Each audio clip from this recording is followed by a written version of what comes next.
Alrighty, guys. Happy Monday to everybody.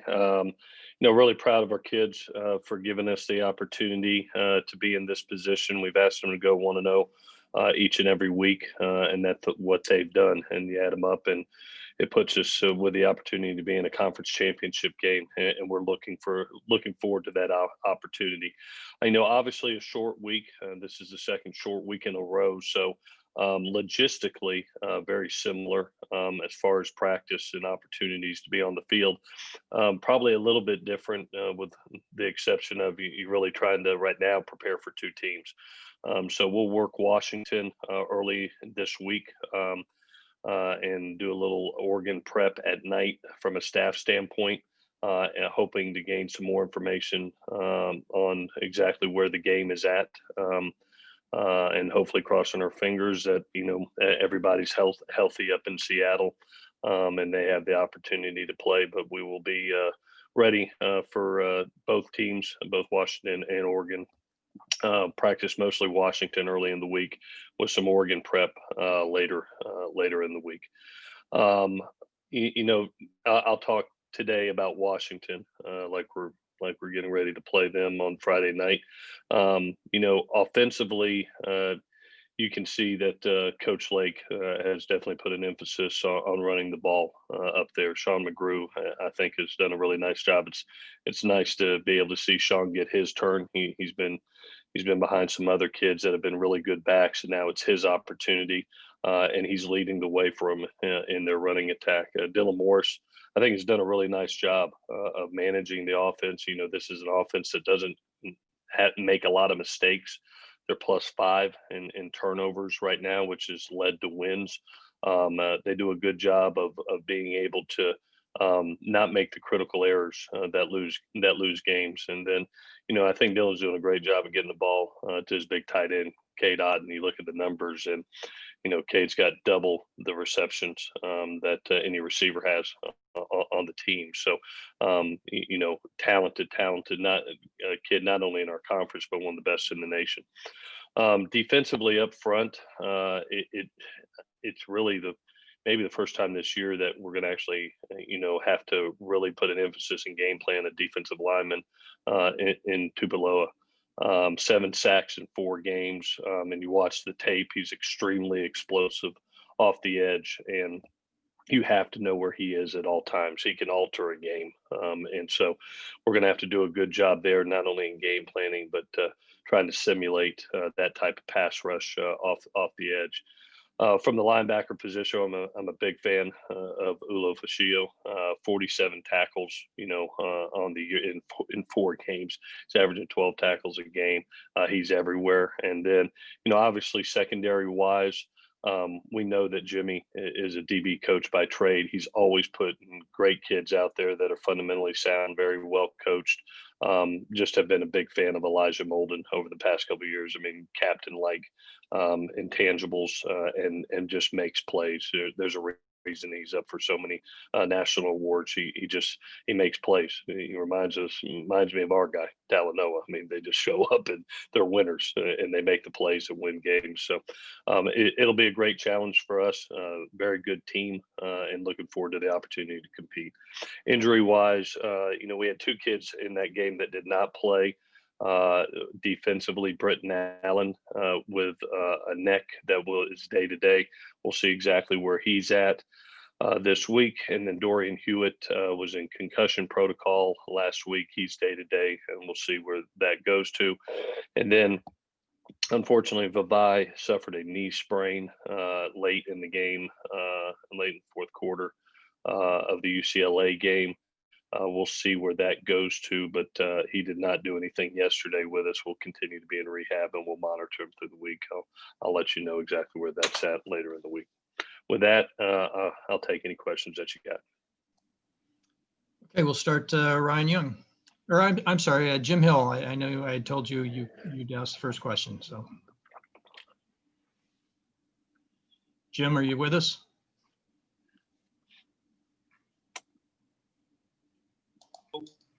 There. Yeah. There you go, Jim. First question. Okay, thanks. Coach, how are you today? Man, great seeing you, buddy. buddy. How are you doing? I'm doing great. It's great seeing your face. Oh, good. Good to see you too. Coach, I'd like you to talk about how and where your team established this never give up attitude, because there were several times throughout the course of the season when things late in the game looked bleak, but somehow your team managed to hang in there and get the victory, which enabled you to get into the position that you're in today.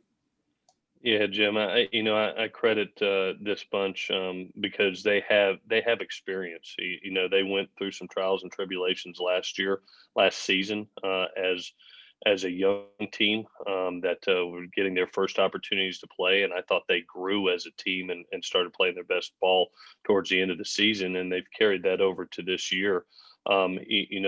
2020 has taught us a lot, and it's taught us how to deal with adversity and be able to roll with the punches and never give up.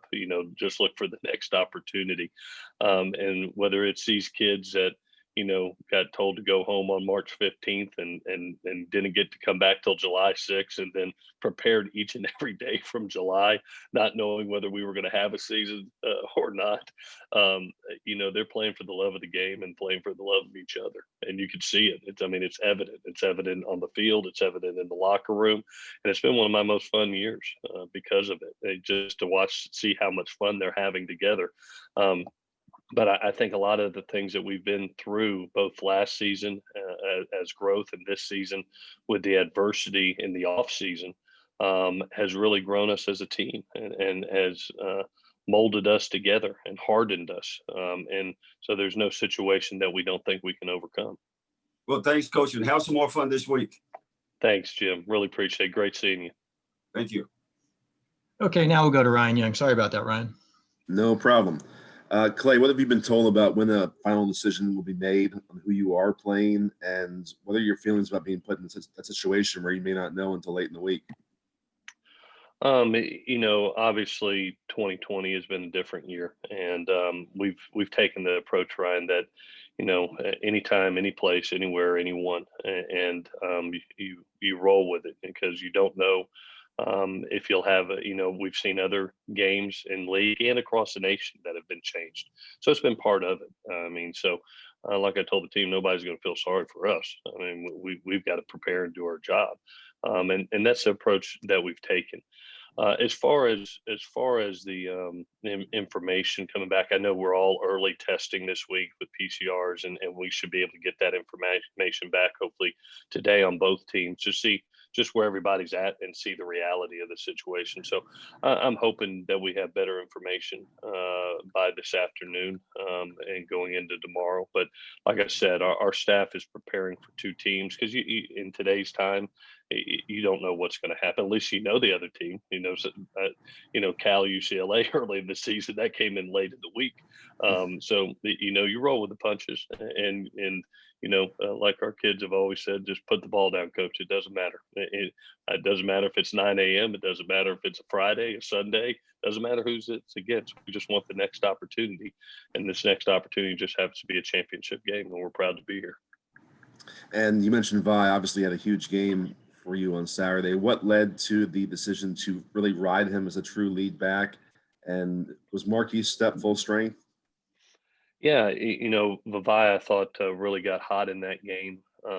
We had gone into the game with deciding that we would go 29-7 for the majority of it.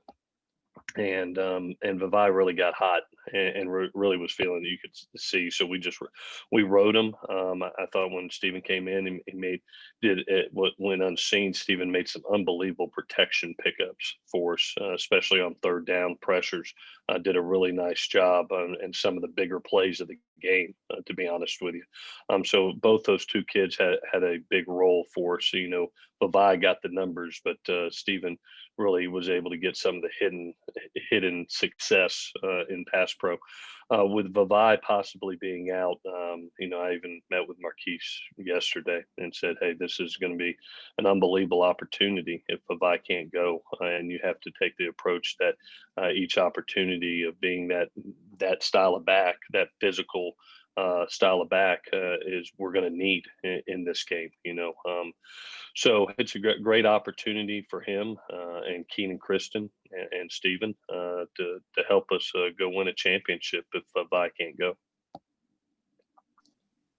Adam Grossbart. Clay, other conferences have set up contingencies where if, the conference championship game is canceled, then the team with the highest CFP ranking is named the conference champion. If the opponent has to change, especially on late notice by Friday, do you feel like, given you are the only undefeated team in the Pac-12, there should be consideration for that contingency?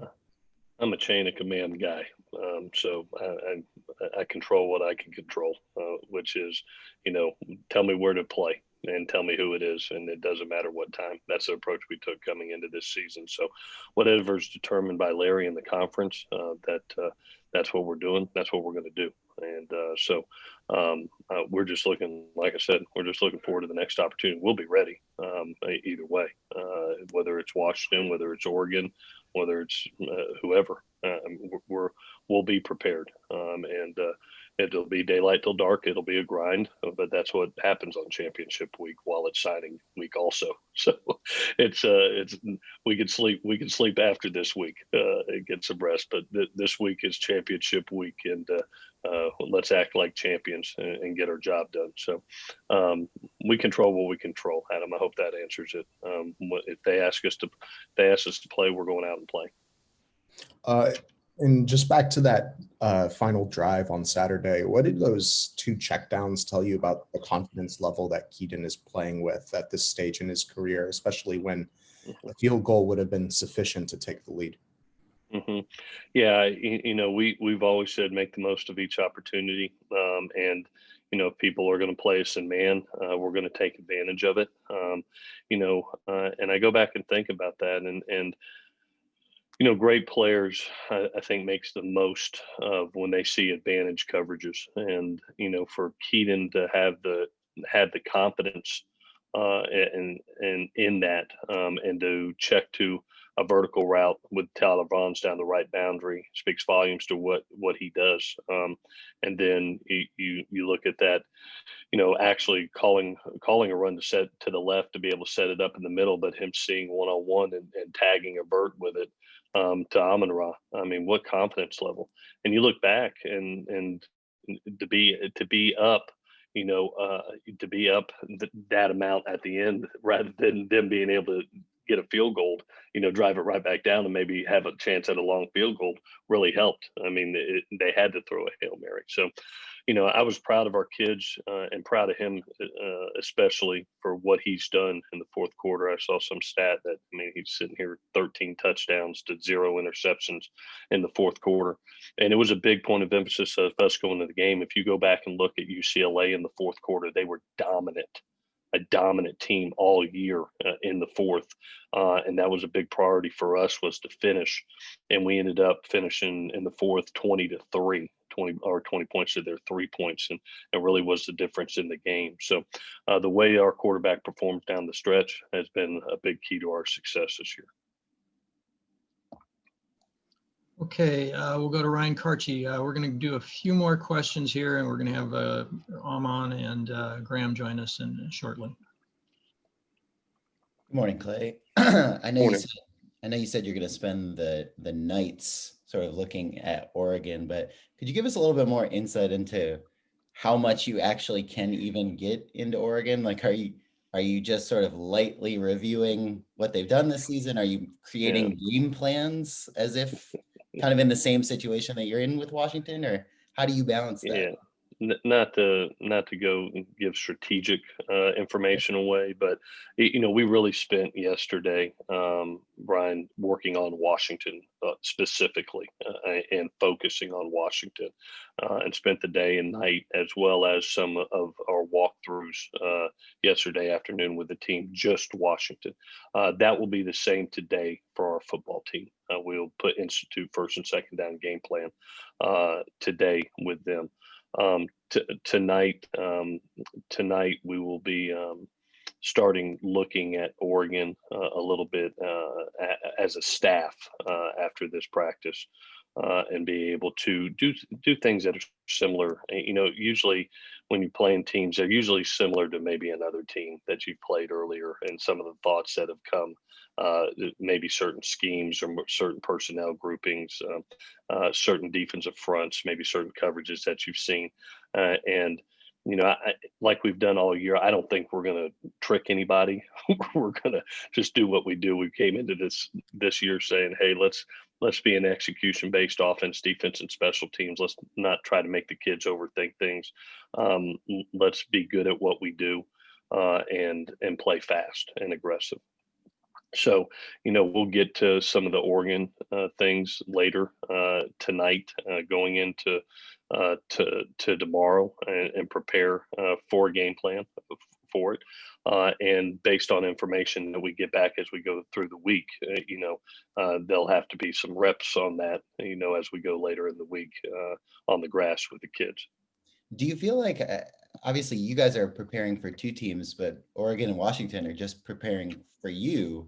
Do you feel like that other team in this matchup just has an inherent advantage because they are just preparing for you all week? We control what we control, and that's us. We got 5 days to prepare for two teams, and I'll let them worry about them. And sometimes it falls your way, and sometimes it doesn't. I remember the last time we were here. I believe, if you remember, we played Stanford, right? And I think we were coming off a bye week when Stanford had a short week. And sometimes you get a little bit of an advantage, and sometimes you don't. It is what it is. It's ball. That's what happens with scheduling, especially in this year. And so you roll with the punches. I mean, again, we're just happy to be in this opportunity, and we're going to make the most of it. We'll go out there and have a grid plan and be able to do what we do and execute that plan effectively, because we're going to do the things that we do well. Okay, we'll do two more questions, one from Antonio, and then we'll follow that with James from the Oregonian. So Antonio. Clay, I know both of these schools have new offensive coordinators, but does having played them last year help at all in prep this week? Yeah, I think it probably helps the most, Antonio, in just personnel matchups. Just being able to know the kids, and you got a full season right now of film. You got 4 games on Washington. You get to at least know schematically what they are. The personnel matchups. You're able to game plan off of it. It's we drew some bad luck early in the season, having our first 2 games where you really didn't have tape and know exactly schematically what was going to happen. But based on being able to have games, both Washington and Oregon, and know the personnel matchups is an advantage, and helps you game plan. So we're in a lot better situation this week than probably coming into the season, where you didn't know quite what an Arizona State team or an Arizona team were going to do defensively. And final question before we go to Coach Harrell and Amon-Ra, we'll go to James from the Oregonian. Clay, I know you said you're preparing accordingly. Do you have reason to believe that you're going to know more information on Washington within the next 24 hours, or is this just kind of hope? Because no team, yourselves included, who's had to cancel a game due to COVID-related issues has been able to play the following Friday or Saturday. So do you believe that either that you really believe there's going to be results from Washington that you're going to be aware of, and two, that you believe there should be that there's an integrity to this if they are able to play, because no team, yourselves included, have been able to do that. So there's a question of how do all these teams get impacted one way, and then they may or may not be impacted in the same way. James, we only missed 1 week, if you recall. So I know some teams have been 2 weeks, but if you go back to our situation, it was only 1 week, and it's really, how many were positive, how many contact tracings happened, how many people are out, and so that's the biggest thing, is if you can shut it off and shut it down quickly. It does give you the opportunity possibly to come back the next week. We were an example of that. We immediately addressed the issue, shut it down, did the things that were necessary to eliminate to eliminate a lot of the spread that can happen with this virus. And we were able to come back the following week. So that does give you hope. Now, the reality is, how many are still out there for Washington and where exactly they're at. And I think we'll gain that throughout the week. But just having lived through the process, I know that if you address it immediately, and I believe Washington had, that there is reason for hope. And we'll see. And I hope they do. Their kids have worked excessively hard, and they sit there with one loss in the conference, and we'll see if they get the opportunity to play in the championship game. And if not, then we'll go play a good Oregon team and get to play them on Friday night.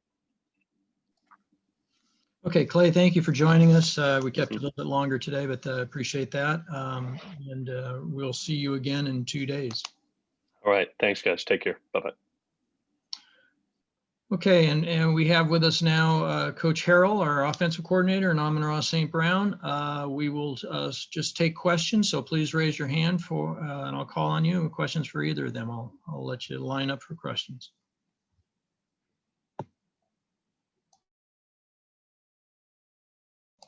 Okay, we'll start with Ryan Karchi. Hey, Graham, we asked Clay about this too, but can you tell us a little bit about the challenges involved when you're game planning for two teams at the start of a week? Yeah, it definitely makes things difficult. It's just the situation we're in, unfortunately. And, I think that you just got to do your best. And like we've talked about all along, the thing about it, the good thing for us is a lot of times, especially offensively, we feel like we kind of just do what we do. And it still helps the game plan and have a plan going in and knowing what you're going to attack. But, worst case scenario, I think that we have an identity and we have a base offense that we can go run and expect to execute against anyone. And so, from that standpoint, I feel like offensively, at least gives you a chance when you're in kind of a situation like this. But there is some disadvantage, obviously, to not knowing who your opponent is in 3 days and having to prepare for two teams. But again, we expect to execute anytime we go on the football field. We expect to go do what we do and do it at a high level. And that's kind of our philosophy anyway. And so, but there's some challenges that come with it. But hopefully at the end of the day, like I said, our guys know what we do. And if we just have to go out there with a very generic game plan and execute, we'll be able to do it. Given the stakes involved, do you feel like there's a point at which in this week that you guys need to know one way or the other who that team is? It'd be helpful, but yeah, I think that's out of our control, and that's unfortunate, and it's a weird situation. But yeah, I mean, obviously, it would be extremely helpful to know exactly who you're going to play and then what you're going to get. But I guess it's 2020. I don't know. Ryan Young. Graham, Clay told us the plan going in was to ride Vavai and Steven. Was that a conscious decision to go away from the four-way split or three-way split and give one guy a chance to get hot and get going in the backfield? I think that Vavai's obviously a very good player that we like a lot, and he does everything well. Like I've said since the beginning, he's a consistent guy that knows how to do everything and does everything at a high level. And so he's a guy we trust and that plays, that's a really good football player. And so to have him be as successful as he was big for us. And like I said, I think that's, if you got someone playing at a high level, we can keep them in and roll with them. And it gives that guy a chance to kind of get in a rhythm. And that's what Vi did, and really get a chance to be successful the other day. And a lot was made about Keaton checking into those last two pass plays. At what point in his development did he get that kind of full latitude to make those changes at the line and call his own plays there, so to speak? He's had that since day one. That's part of this offense is you got the freedom to call anything you want from goal line to goal line. You just got to go do it. And, especially after we hit the big return, I knew there was a chance that they might play man because they had given us a couple of snaps of it throughout the game. And so going onto the field, I told them to tell him, like, hey, if you get man coverage, go after it. I don't know if they will play us man, but if they do, check a fade and let's take advantage of the matchups. And, on that first one, obviously he got man coverage and checked it to TV. And then on the second one, again, got man coverage and checked it to Amon-Ra. And we do pat and go. We work on slants and fades every single day. And we expect to complete the ball when we throw it down the field like that. And I think that it's a higher percentage throw for us than most just because we work on it so much and put so much emphasis on it. So it's something we're confident in, something we have a lot of reps in, something we do all the time. And so if we don't get a ton of opportunities to get one high press man coverage, but when we do, we got to make the most of it. And like I said, Keaton's had the freedom to do that since the first time he set foot on the football field. I think that a lot of it just has to do with being confident enough to do it and getting more and more comfortable in the offense. And obviously he's doing that. And so, he's seeing things clearly. He's getting confident. And, at the beginning of the season, I think a lot of y'all asked me, like, what will be kind of Keaton's next step? And I think you'll see him do some stuff like that, like, see things a little more clearly and get us into good plays. And he did a good job the other night. Adam Grossberg. Graham, when do you think it was that Keaton did hit that confidence level to feel comfortable making those checkdowns, especially in that type of situation? He did some last year, to be honest with you. Like against, he threw a touchdown against Notre Dame to Tyler on when he checked it. We had a run play called. We were on the 5 going in, and he checked a fade to Tyler and threw a touchdown on it.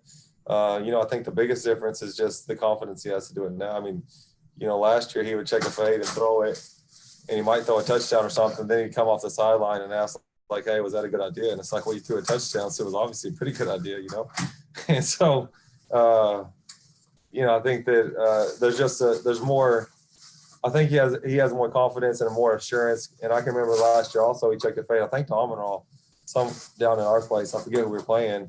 And he threw like 10 yards out of the end zone, a horrible throw. And he's like, well, I just wasn't sure if I should check the fade or not. It's like, if you check it, just go do it. And I think that's the biggest difference is, I think at times he knew he could do it last year and he saw it and occasionally would do it, but kind of did it with hesitation. The other night when he checked that fade to Amon-Ra in particular, there was never any doubt. He threw that ball with total confidence. There was never like a hesitation in that throw.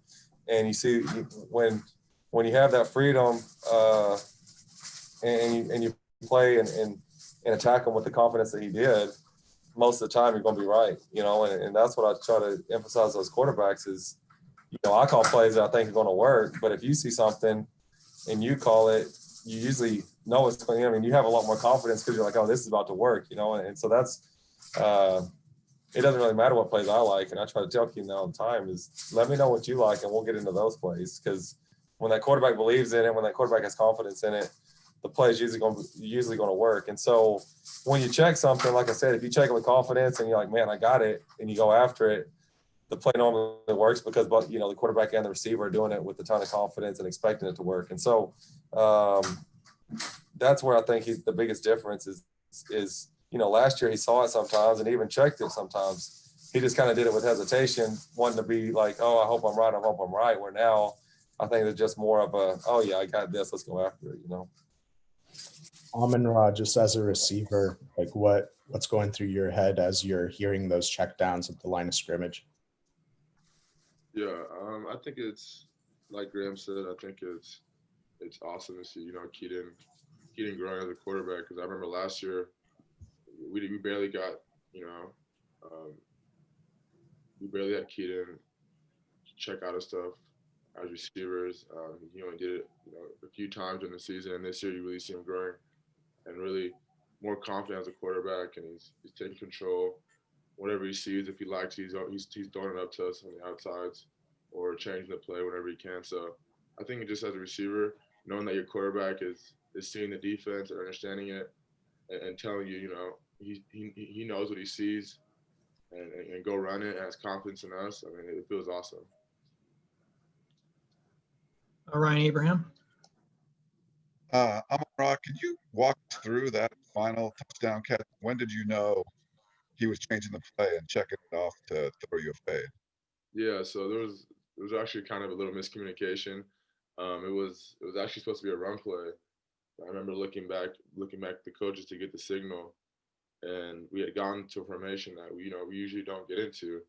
Haven't gone into it all season. I think we might have gone into it one time.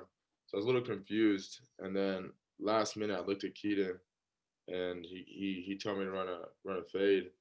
And so that's when it was about like 2 seconds before the play. I ran the fade. He threw a great ball. Yeah, it was kind of funny. Graham, you talked about, maybe having like a more generic game plan. Is it one of those things though? Can you, if you're in the first quarter, it's Oregon or Washington, can you make adjustments there, or halftime? Can you, knowing what you want to attack by the time you get to the game, can you make adjustments at that point? I think you can always make adjustments. You're just not going to have as many, we, like I said, we basically do what we do. And usually going into each week, we'll have a couple ideas specific for a team, and based off of, coming off of things that we do. And we won't do that at halftime because we want to get reps in something if it's not something that we've done a ton of, and so I think that you can always make adjustments. You can always see how a team is trying to attack you and kind of get into what figure out what we do that can attack that best and get into those type of ideas. But, I think the biggest difference is, going into a game, if we have kind of some new thoughts or some thoughts like, hey, off of this, if we just tag one route, or if we kind of do this off of something we do, it could be good. Well, that's what we'll do if we have a full week to prepare, if we know who we're playing, but we're not going to do that without getting a lot of reps on it or without getting practice on it, because that's just not fair to those guys, and so I think that that's probably the biggest difference. You can make in-game adjustments, just, hey, guys, we run whatever, like this would be good against them that we do. We're going to start getting into this, but we're not going to have like specific, things that we haven't ever worked on. We're not going to try to dial them up in the middle of the game because, again, in my opinion, you're not putting those guys in a position to be successful because they don't have any reps in it. Okay, Antonio. Graham, you guys are obviously preparing for 2 teams this week. From an assistant's perspective, what's it like balancing working recruiting, because the early signing period's coming on Wednesday? What's it been like balancing that with it too? Yeah, it's a heck of a week, but it's I guess just part of the job. Honestly, we've had back-to-back short weeks, playing on a Sunday and then a Saturday put you on a short week, and then playing from a Saturday to a Friday put you on another short week, and not knowing an opponent and then having signing day on top of it. I think the most important thing is hopefully those kids are getting rest. Obviously for coaches, you're not getting a lot of sleep during that week, and it's going to be some long days and stuff like that. But as a coach, obviously we don't have to go physically perform on the game day. So at the end of the day, we'll find a way to be all right. Where those kids, I think, is for the most importantly, it's going to be, we got to make sure that on back-to-back short weeks that, our players are fresh, our players are healthy. They're getting plenty of rest, but still getting the work they need to be able to perform come Friday. And so from a coach's perspective, it obviously makes for long days and long nights. But, again, that's kind of part of the job. I think the most important thing is to make sure those kids are fresh. The kids are ready to go, and they're, like I said, they understand what we're trying to do. We get them the reps to let them be successful, but also allow them to get their bodies back. Shotgun. Graham, last week, much concern with the run game. How important was it to get it to go in after struggling the last 2 games, though? I think y'all look at that a lot more than I do, to be honest with you. So I think over the last few weeks, we're always going to try to do what we got to do to win football games, and so I think that getting that going obviously helps the cause. It's something that we want to do. We want to run the ball at a high level. We have good players right there. I think that Vai's, like I said, a really, really good football player. But I think the most important thing is to do whatever we got to do to win football games. And if that's run the ball every single snap, then we'll run the ball every snap. If they're going to load the box like Washington State did and try to stop the run and be vulnerable on the perimeter, then we're going to attack them there. And so, I think that the key is do whatever we got to do to give ourselves the best chance to win. And that's what, we've tried to do each week. Last week, I think, against UCLA, they did a nice job mixing it up. But I thought that, going in, we thought, hey, if they play soft coverage, we can really run the ball at an effective level. And I was glad to see us do that. Like I said, I think I don't know what his exact numbers were, but was averaging over 5 yards a carry. And if we can get a guy averaging over 5 yards a carry, that's really going to help the offense. That's going to put us in a position to be successful, and it's going to help everyone out, to be honest with you. And it doesn't allow them to, I think some teams, to be honest with you, I was surprised the way Washington State played us. I figured they'd come in and say, hey, we're going to dare these guys to run the football and not let those talented receivers beat us. That was my thought going in. And then they came in especially in the first half, they loaded the box and dared us to throw the football. And that's how you get a lot of points hung on you in a hurry. And I think UCLA did a nice job mixing it up. At times they tried to take some chances on the perimeter. And when they did, I thought Keaton did a good job recognizing and attacking them. And at times they tried to play really soft. And I thought that, up front with the run game and even those receivers on the perimeter, because if you look at a lot of the runs, we had Drake or all those receivers and kind of down in their tight positions and asking them to make big blocks. And they did a good job of that. And so running the ball effectively is always important for us. It makes us a much better football team. But at the end of the day, again, we're going to do whatever we do. We're going to try to attack them wherever they're the weakest and what gives us the best chance to win football games. And then with the offense seems when it gets its back against the wall, it's when you guys are at your best. What goes into that mentality to make you guys be able to, put up the points in bunches when you get behind? It's not ideal, obviously. We would like to not get behind. That would be the better situation. But I think that's one thing a place that we've really grown as an offense and really as an entire football team in the last 2 years since I've been here. And I know Amon-Ra could probably speak to this, and he's an example of it. But just how we've grown culturally, you know what I mean? And that's, I think that's just a side of our culture. And I told him at halftime, even I think that in the second half, our culture is going to be exposed because we've talked about it so much and we've preached it so much, and the guys have bought in so much. There's never a sense of panic on the sideline. Those guys don't get worried, and they just keep believing, and they keep pulling for each other. And I know that at times and on different teams, and probably even last year at times, when things go bad or if things aren't going our way early, there's going to be some finger pointing. There's probably going to be some complaining, some things on the sideline that don't give you a chance to go win the football game. Well, this year there isn't any of that. And I think that I honestly really do think that that's been our biggest difference. And I love what we do offensively, and I believe in it. But at the end of the day, I tell our guys all the time, we could run the triple option, we could run the the wishbone, or we could spread it out and try to throw it every down. It doesn't really matter if we are culturally, if we're all pulling the rope in the same direction. Really, what the plays don't matter. We're going to be successful because of the guys we have and what we're doing culturally. And so that's what we try to preach to them. I try to tell them that all the time. And like I said, I think that's how we've been able to be successful late in games, is because those guys believe it. They've bought in and they never blink. And, I think Amon-Ra is a great example of it. We talk about being selfless, tough, and disciplined. And our definition of tough is to overcome adversity with a great attitude, with great effort. And on third down, that one third down play, Amon-Ra maybe had his only drop of the season, and he gets tipped up and he throws an interception. And I know he's mad at himself. And I think at times on certain teams, and maybe even last year, people kind of gripe or complain or aren't able to come out of that. And from what I understood, nobody blinked. And then when we needed him the most, he makes the game-winning touchdown for us. And I think that's just an example of our guys believing, buying into what we've talked about since day one that we've been here, being tough. And when you face adversity, that's what gives you a chance to overcome it. And that's what, like I said, the team did. But, on an individual basis, that's a great example of it with Amon-Ra the other night in the second half. Amon, do you want to play off of that and talk about the ability to come back and get through adversity? Yeah, I think, piggybacking up what he said, I think our culture is something that really helped us win that game last week. If you look at our, having came back now for the third time this season, I think it's huge for us as a team. I think we don't go into any game, thinking we never have a shot, even if we're down. Like Graham said in that UCLA game at halftime, we got in the locker room and Graham told us, our coaches is what's going to help us win this game.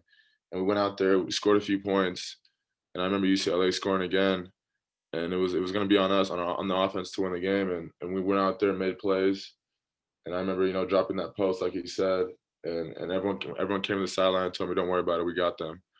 And we went out there and kept playing and won the game. So I think just as a team, it shows us how strong we are, how much we've grown from last year.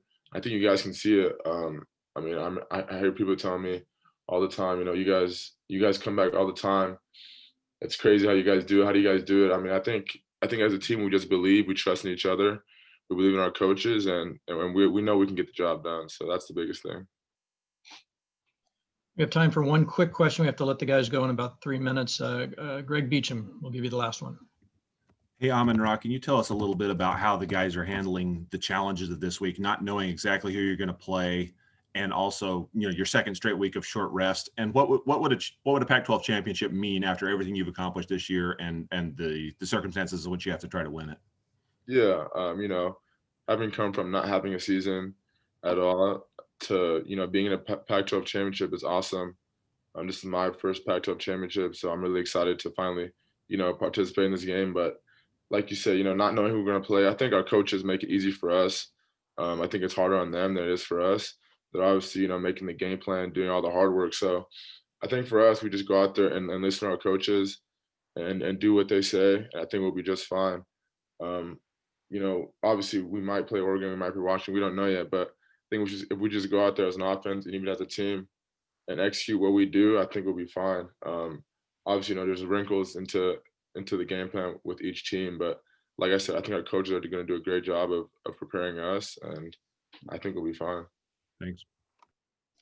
Okay, we're going to have to cut it there. Amon and Graham, thank you very much for joining us. We'll let you go. A reminder to the media, tomorrow at 8 a.m. we'll have our defense coordinator, Todd Orlando, along with Talanoa Hufanga and Marlon Tuipolotu. And then on Wednesday, which is signing day, we're going to do Coach Helton at noon, a little bit later than our normal time. And that'll be it for this week. So with that, thank you very much for joining us. Have a great day.